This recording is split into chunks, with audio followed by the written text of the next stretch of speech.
Welcome to the Draw Shop's Get Genius podcast, where we talk to today's business influencers to pick their brain and pull out their genius. It's time to get genius.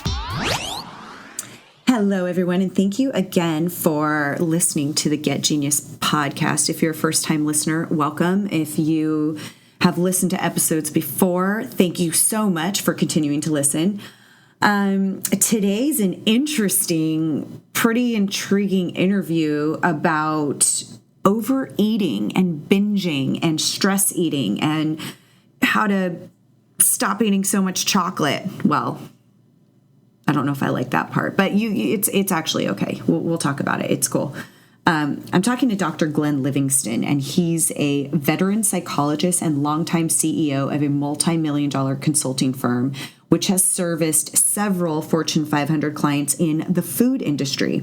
And Dr. Glenn's work, theories, and research have been published in major periodicals. His story is that he was disillusioned by what traditional psychology had to offer the overweight and or food-obsessed male. And so he spent several decades researching the nature of binging and overeating. And he did this with work on his own patients and a self-funded research program with more than 40,000 participants. Really, most importantly, was his own personal journey out of obesity and food prison, he calls it, to a normal, healthy weight and a much more lighthearted relationship with food. And it might be something that you do think about. It might be something that you haven't thought about. But we talk about a lot of good things like where does stress eating come from? Why do we do it? If you are somebody who does it, maybe you know someone who does it, the dangers of it. We go into, the kind of the addiction of food. And he's got a really interesting journey, and he's very transparent about it, which is awesome. And you just completely relate to him. And it could be food, it could be something else for you. But it's really an interesting conversation about the brain and what he's learned from it and how we can reprogram that. And really, the ultimate thing is that it's not that complicated, and we as humans and even in marketing tend to complicate it more than it needs to be. Basically, ending overeating is not that complicated. So he makes it really simple. But yeah, we talk about all kinds of interesting things that you may just learn about yourself by the end of this interview. So take a good listen. You'll find out more about his book, which is called Never Binge Again, more about his stories in all these years, what made him really passionate about this. And enjoy it. And as usual, we'll have links to everything on the show notes and in the blog post, so you can find out more information about Glenn. Hello, Glenn, and welcome to the show. Thank you so much for having me, and hello yourself. So I think I'm going to learn a ton today. And I think our listeners are going to get to hear a different perspective on something that most of us think about. And I notice in the world of entrepreneurs, there's a ton of information that we're being given in terms of, how to eat, how to stay healthy.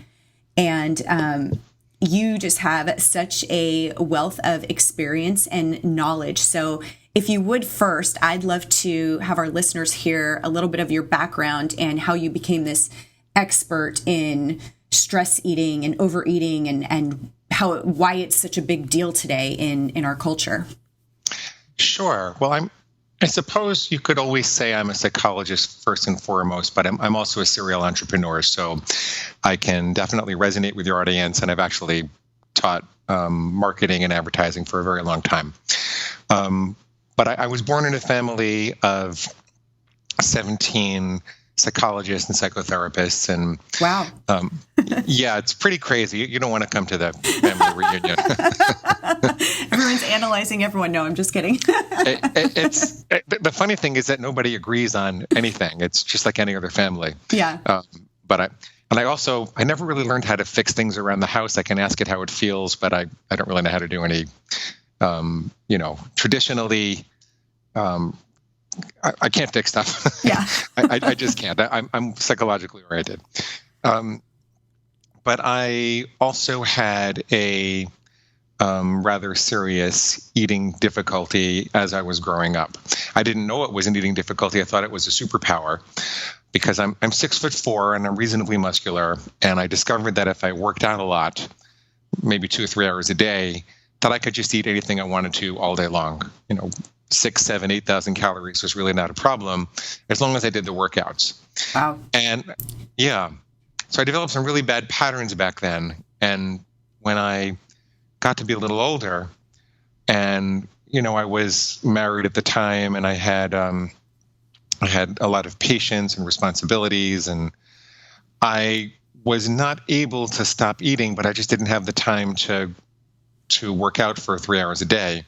I was lucky if I found a half an hour or 45 minutes every other day at the time. Anybody who's been through graduate school for psychology or medicine knows what that's like. Yeah. And I just kept eating the same way, and I just gained weight and gained weight and gained weight. And worse yet, the mental obsession wouldn't go away because I knew that I was in trouble.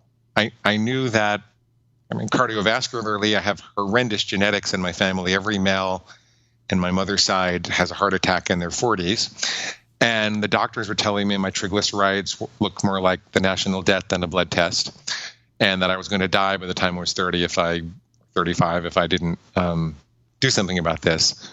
But I just couldn't. And I would be sitting and obsessing about food while I was working with a suicidal patient or dealing with a couple that just had an affair and were at risk of divorcing. And all these high-risk situations. And being a psychologist was always very, very important to me. It's really the core of my identity. But I just couldn't be 100% present because I was thinking about the next time I could get to the deli and, empty the contents of the first drawer into my mouth. And I tried everything, like all of the traditional ways to cure it. I went to psychologists, of course, because I knew some of the best ones around New York City where I grew up. And I went to psychiatrists. I took medication. I went to Overeaters Anonymous. And there were pieces and parts that helped. And I don't regret doing it because it was a very soulful explanation, a very soulful exploration of life for me. And I think I learned a lot, but it didn't really solve the problem. I also, I had married a marketer, and she introduced me to a lot of clients in these Fortune 100 companies, a lot of whom worked for big food. And I had learned a lot about doing psychological research, like how do you get the soul into the machine and really analyze it quantitatively. And so they wanted me to do all this research on how the emotional drive for purchase linked to their advertising, and how could I prove that statistically without asking people directly. And so I had quite a career doing that for a lot of years. And as a consequence, I knew how to do these large studies. And so I put together a large study of my own back in the days when internet traffic was really cheap. And over a couple of years, I had 40,000 people answer a inventory, which is all about their satisfaction with their personal life, the troubles they had in their personal life, and the particular foods that they had trouble eating, stopping themselves when they ate. Yeah. What did they binge on? And I figured that maybe I would find the answer to why I couldn't stop having chocolate and all sorts of other things. And I found 3 clear things in the study. They weren't gigantic associations, but they were very clear. One was that people who struggled with chocolate, they tended to be lonely or heartbroken in some way. And, that kind of made sense from my perspective because I was in a relatively bad marriage. And I was unhappy. And I went back to my mom and I said, is there anything from my history that would suggest that I run to chocolate when I'm unhappy? And she said that, although she was a little embarrassed, that she was overwhelmed when I was a toddler. My dad was in the Army. They were threatening to take him to Vietnam. He was a captain. And her father, my grandfather, was missing. And she was just overwhelmed and depressed. And so sometimes when I come crying to her, she would point to this refrigerator on the floor where she kept a bottle of Bosco chocolate syrup. And I'm totally dating myself with that brand. And she said, go get your Bosco. And I would go, suck on the chocolate syrup and go into a sugar coma. And you'd think that, wow, eureka, that's the match that struck the fire. That's the cause. And now with that understanding, shouldn't I be able to stop overeating chocolate? But it didn't really work because there was this voice in my head that would say, Glenn, you're right. Your mama didn't love you enough. And she left this big empty hole inside of you. And until you fill that hole with the love of your life, you're going to have to go right on binging. So let's go get us some chocolate. Yippee. And I had the same thing with the other clients I work with. Turns out that people that struggle with crunchy, salty things tend to be more stressed at work, and people that struggle with soft, chewy, starchy things tend to be more stressed at home. Bagels and pasta and bread. Yeah. Interesting. But the same little voice was there saying, let's just keep on binging until we can solve this problem, until we get a new boss or until we figure out our home life. Was it like an addiction for you? Oh, God, yeah. Yeah. Oh, yeah. No. I mean, I was one of those guys who felt like there was a gun to my head telling me to sit at the refrigerator and keep eating until it hurt. Yeah. And I subsequently learned that there's probably an evolutionary mechanism that says if food is scarce for periods of time, then when it's available, we have to hoard it. And that's why you find so many people who struggle with binging are actually really good dieters and have gone through periods of serious restriction and lost a lot of weight and then gained it back. And I really identified with that also. Yeah. But it turns out that it was the voice that I had to deal with to fix things rather than understanding my emotional history and what was eating me. Tell me if you want to intervene. I know I'm talking a lot, but I could tell you where the solution really was. Why don't I just do that? So after, this is when I was edging on 40 years old, I came across a guy named Jack Trimpey at Rational Recovery. I think it's rational.org, I think it is. And he works largely with the black and white addictions that you can completely give up, like drugs and alcohol and cigarettes. And what he said essentially was that the culture had the wrong attitude towards addiction, that we're all trying to love ourselves thin and, provide more comfort for the addict. But that neurologically, the way that our brains are set up, the seat of addiction is really in the lizard brain. And our identity is our human identity is much more so in the neocortex or the later evolved structures of the brain. The lizard brain looks at something in the environment and it says, do I eat it? Do I mate with it? Or do I kill it? It's eat, mate, or that's it. There's no love there. Right. It's sociopathic all by itself. And since that's the seat of addiction, and that's what I'll explain to you a little later, how the food industry and the advertising industry really targets your lizard brain. But since that's the seat of addiction, if your paradigm, when you're standing at Starbucks and there's a big hairy chocolate bar on the counter calling your name, and you hear this little voice in your head saying, chocolate comes from a cocoa bean and a cocoa bean grows on a plant, so therefore chocolate's a vegetable. If your paradigm is, well, I really need to love myself more, then you're almost certainly going to open up to the lizard brain. What you really need to do is learn how to feel disdain or even a mild sense of disgust for the lizard brain at those moments of impulse, so that you can have an unpleasant feeling for the moment, but wake up and recognize, oh my God, this is not who I am. This is not in accord with my longer term plans. This is not the diet that I'm on. This is not who I want to be around that food. Right. That takes a lot of awareness to be able to recognize that moment. It does. And so here's what I did. And this is a little embarrassing for a guy that's done tens of millions of dollars of consulting and seen thousands of patients and is kind of a sophisticated psychologist. But after all the years of trying to be a detective, This is how I became a fireman instead and figured out how to put out the fire instead of figuring out who struck the match. I decided that I had to make a really clear line in the sand, which defined what healthy eating was for me 100% with no ambiguity. So, for example, one rule might be, I will never eat chocolate on a weekday again. Very 100% clear rule. Yeah. And that way, if I heard something in my head saying that chocolate was a vegetable, I decided that was my inner pig that wanted that. My lizard brain, I called it my pig. And I decided that what it said, the rationalization it was giving me, whatever it would be, was going to be pig squeal. And I just decided that I don't let farm animals tell me what to do. I don't want the chocolate my pig does. It's squealing for the chocolate. I don't want it. I'm not going to listen to farm animals tell me what to do, and that's that.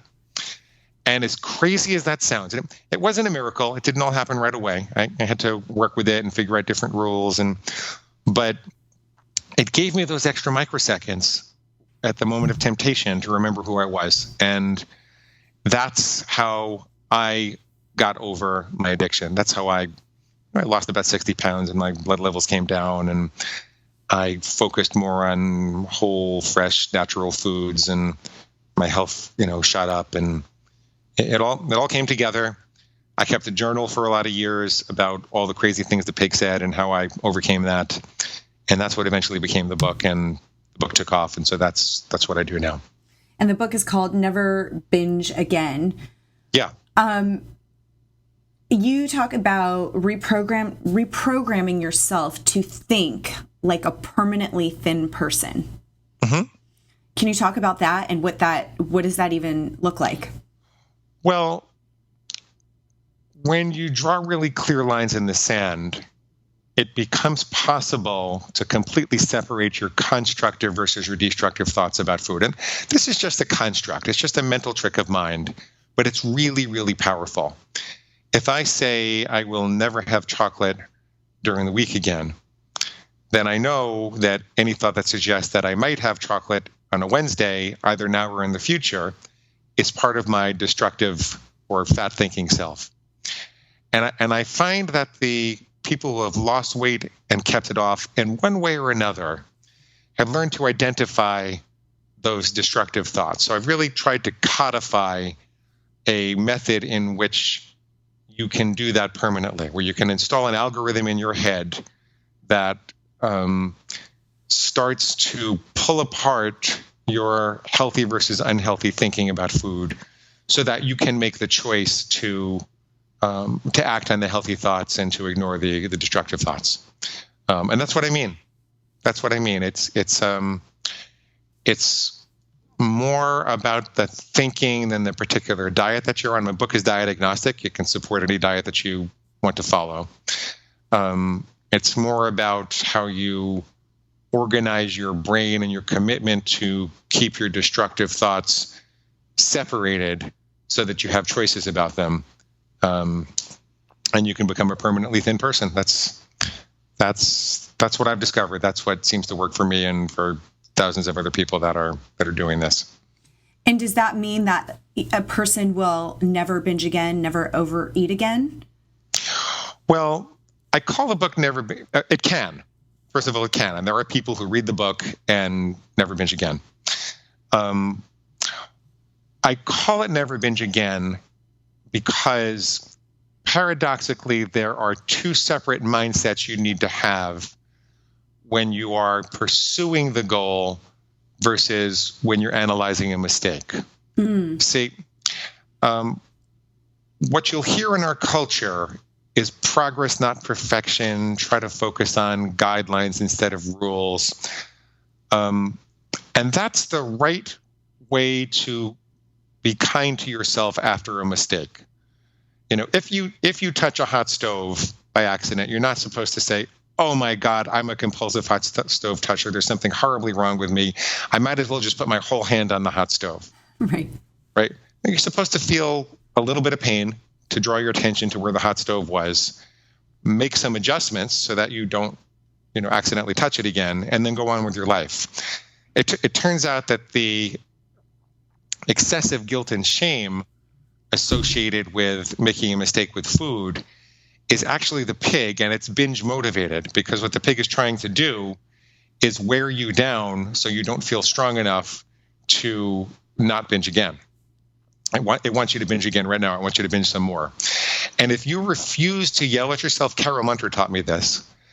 If you refuse to yell at yourself after you make a mistake, it's very hard to continue binging. You'll find that you stop overeating almost immediately if you refuse to yell at yourself and you genuinely forgive yourself. That doesn't mean you don't take it seriously. It doesn't mean you don't really take a look at what went on and, do you have to move the bullseye in some way? Is there, how are you going to prevent the mistake in the future? But it does mean that you understand that self-castigation is ill-intended and destructive, and it's something to let go. When you are pursuing a goal, if you think about how people climb mountains or how people win races, or how an Olympic archer might aim at the bullseye, they aim with a complete determination and the intent of perfection. They purge all of the doubt and insecurity from their mind. And if you look at the archer, it's almost like they can see the arrow going into the bullseye before they even let go of the arrow. Yeah. If they don't hit it, they don't take all the arrows and shoot them up in the air or shoot them at the audience, right? That's a great analogy. I love that. Yeah. It's so true. And this is so powerful on so many levels. And I don't know if you know this, but my business partner and I from the Draw Shop, we have a summit that we're doing, which is called Healing Addiction. And we're talking with experts like you. I'd love to repurpose this interview, actually, and let people hear this, because, it's just so powerful with the guilt and the shame that we put on ourselves, or that other people will put on us when we do, fall off the wagon of whatever it may be, whether it's eating, smoking, gambling, whatever it is. And it's like that. It's true. Once you feel that guilt, it's like, I might as well just blow everything up. It's like, but that's not really going to work. If you actually look at it as it happened, that's it. We accept it and let's move on. You're not going to blow everything up. Yeah. If you accidentally chip a tooth, it's a serious event, but you don't go get a hammer to bang the rest of them out. Yeah. Yeah. And I love that whole analogy. Summer, if I could just say one more thing about it, just to complete the Olympic archer's analogy. Yes, please. If the archer misses, they get up and aim again. And if you keep getting up and aiming again at the bullseye, as long as you know exactly where the bullseye is, you have to get better, because neurologically we're set up to learn. Right. And if you do something over and over and over and over again, and with really clear intent, then you have to get better. It's a fait accompli. Yeah, so true. And it's not just a, start here and finish here. There's a path there. And if you get so overwhelming when people just think I have to wake up tomorrow and never have chocolate again, Yeah. I'd love to talk about, speaking of that, how I know that you said you are, you support any kind of diet or food plan that somebody has. What about the person who's so overwhelmed with so many different, there's paleo, there's, no carbs, there's slow carb, there's vegan, there's just so many different things, and each one claims to be, the absolute best. Eat meat, don't eat meat, all of that. How does somebody actually commit to something or plan something that's right for them? Well, that is a fabulous question, and I've got two answers to it. Okay. The first answer is there's virtually no doctor or expert or nutritional expert in the world who's going to tell you that your problem is you're not having enough sugar and flour, right? Yeah. And so if you want to make an improvement to your health, you can start to get some of the poison out of it. Maybe we all disagree about what the actual healthiest thing is to eat. And, I'm personally a whole foods plant-based person, and a lot of people are paleo people. And so, I'm going to be busy eating vegetables. You're going to be busy eating meat. But we can all agree that, we shouldn't be loading ourselves up with all this sugar and flour. And so perhaps can make one rule and it doesn't have to be sugar or flour, but whatever the biggest poison is in your diet that you're confident is a poison, how are you either going to eliminate it or moderate it? Yeah. And I actually like when people begin with one rule, and maybe they're not going to lose a bunch of weight right away if they do this, but they're going to restore their sense of power and hope and enthusiasm. They're going to see that they're not powerless over these substances. They're going to learn how to structure their mind in a way to take control and take responsibility back. And once they know that they can do that, then a lot of the diets that seemed impossible before suddenly seem within the realm of possibility. And I find that most people have had an experience with a way of eating that they really think is best for them. It's actually rare that I come across a person who says, I don't really know how I should eat. I'd say 98% of my clients come to me and say, Glenn, I really want to eat paleo, or I really want to eat vegan. It's the way I feel best. I just have trouble sticking to it. And so starting with one rule is a really great way to develop a sense of control and power so that you can then add more rules and stick to it. And usually for a month or so, I have people just work with one rule so they're not overwhelmed and they get that sense of power back. Go on, I'm sorry. I was going to say, and you have 4 categories of rules. So is that what you're referring to, sticking with just one of those at first? Yeah. Well, yes, it will be a rule which falls into one of those 4 categories. And those are just suggestions. Those are just suggestions, by the way. The categories are nevers, like I'll never have chocolate again. Conditionals, I will only ever eat chocolate on weekends again. Always, like I'll always have 2 big glasses of water the first thing in the morning when I get up. And unrestricted, like I can have as many unsauced vegetables as I want to at any time. And that last category is so that people don't feel like they're starving. Yeah. And whatever rules you set up, you have to make sure that it's nutritionally and calorically complete. I don't think people should try to lose weight quickly, especially if they have a history of binge eating. I think that it stimulates the binge eventually. A pound or 2 a week is fine. So I do help people to develop, sets of rules. I also have, I created a bunch of food plan starter templates that I give to people for free for every particular diet so they can see samples of the rules that they might want to incorporate. Right. What are you finding with people that they want to stick to something and it lasts maybe for a week or 2, sometimes not even that long? What do you find does it have to do with the person, or does it have to do with the diet that they're sticking to, or the way that it's presented to them that they're not able to stick with it? Well, okay. I think that it's a little dangerous to, even though I'm a really proponent of claiming responsibility, I don't think people are powerless over food. And I am kind of a critic of the 12-step programs that abdicate personal responsibility for a lot of the troubles.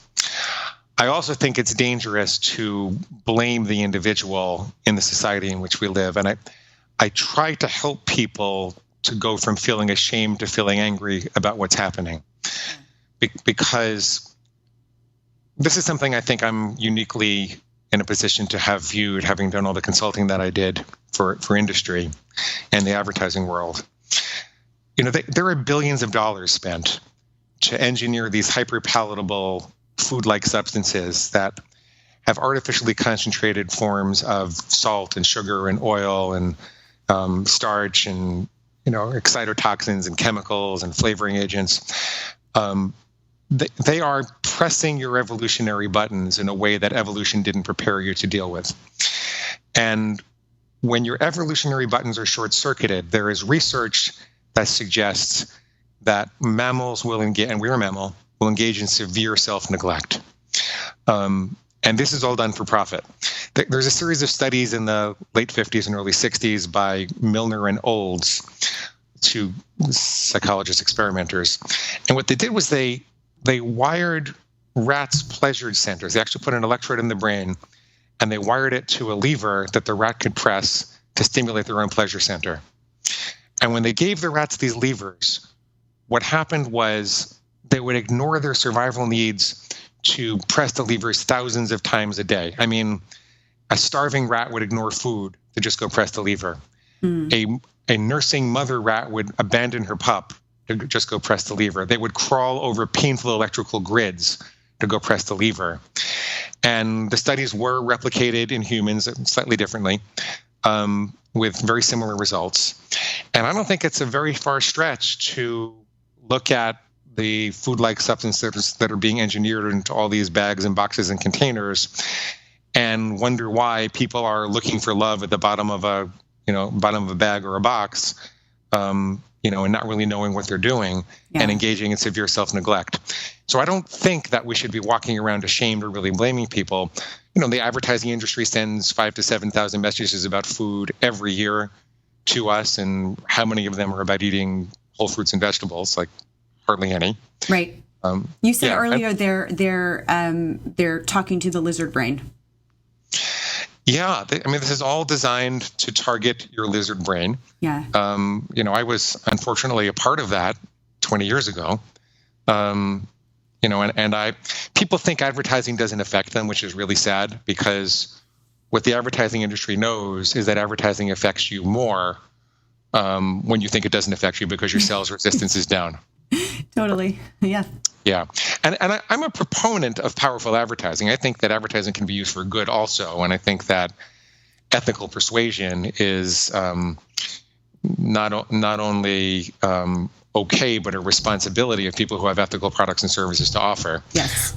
So I'm not just saying all advertising is bad, but when it's used to promote these things, which are perfectly legal, like for example, I remember talking to the VP of a large food bar manufacturer, which everybody would recognize if I said it, and then I would get sued. But I remember talking to him, and he took me aside and said, "Glenn, the way we made this really profitable, it wasn't selling until we took the vitamins out, and we put all that money into making the packaging look healthier instead." And I said, "So you mean you're telling me that it's perfectly legal and extremely profitable for you to make something look healthy as opposed to be healthy?" And he said, "Absolutely." Yeah. And that's what's going on. And so you have that, and you have these evolutionary buttons being pressed, and then you have the addiction treatment industry saying you're powerless over this, you can't resist, you can't hope to quit, the best you can do is abstain one day at a time. Relapse is a part of recovery, and these messages kind of conspire to create the perfect storm where everybody walks around thinking and wondering why they can't resist, why they can't stop eating, and it's just how our society is set up. So, the defense is to do some thinking work. It takes a little work to think through what are your worst triggers, what role do you want these things to play in your life, right? Do you want to have chocolate on weekends? Do you want to have it during the week? Do you want to eat pretzels at Major League Baseball games and nowhere else? What role do you really want to play in your life? Make your decisions beforehand, because willpower is clearly researched now to be a fatigable muscle. It's not like a light switch you have or you don't. It's more like the gas in the tank. You can only make so many good decisions each day. So if you make as many of your decisions as you can by creating these very specific rules that outline where your bullseye is and where the next rung is around that bullseye, really what you're doing is you're making statements of character that have made all your decisions beforehand. It doesn't require any willpower not to take a $20 bill from the table at a diner, which a waitress hadn't come back to get as her tip yet, even if there's nobody around. Because as a matter of character, most people have defined themselves as not being a thief. And so that's not a decision they have to face. It doesn't wear down their willpower. Similarly, when you make statements of character, I'll ask people, could you stop eating chocolate entirely? They'll say no. I'll say, could you become the kind of person who doesn't eat chocolate? They'll say, maybe I could. If you make these decisions beforehand, you obviate the need for willpower, and you have a defense against the industries we're talking about. Character trumps willpower, and it takes a little bit of thinking work to develop your character, a little bit of practice to develop your character, but you can absolutely do that. I love that, and I think it applies to so many things in our lives outside of food and stress eating. I appreciate this so much. It's such a great way to look at our brains and how we operate and the power that we do have ourselves, and rid that whole guilt, shame thing that obviously isn't working, except sometimes maybe very temporarily.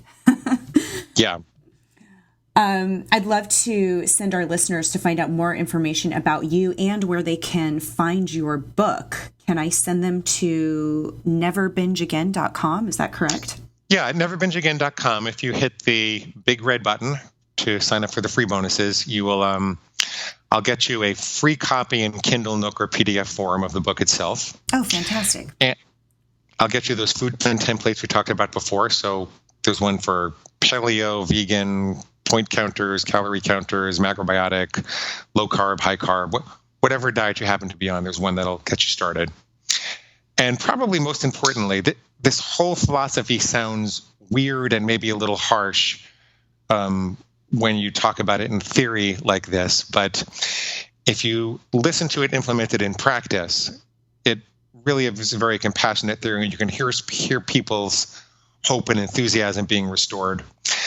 And so when you sign up, I'll also send you some free recorded interviews that I did with people who allowed me to coach them publicly, so you can hear how it works. And one of those stories will resonate with you. Oh, that's fantastic. So you get to actually hear somebody going through the process. Yep. Awesome. Well, this has been totally intriguing, and my brain's all lit up and fascinated. So I'm definitely going to get the book. Thank you so much for sharing all that you did. Thank you, Summer. It was delightful. And if you let me know when this is published, I will happily put it on my social media. All right. Absolutely. We will for sure. Thank you, Glenn. Thanks, Summer. Thank you for listening to today's Get Genius. You can learn more about The Draw Shop at www.thedrawshop.com, on Facebook, LinkedIn, and Twitter. Your home for kick-butt custom whiteboard marketing videos. Your ideas come to life. Thanks for listening. Please share, comment, and make any suggestions for future Genius guests.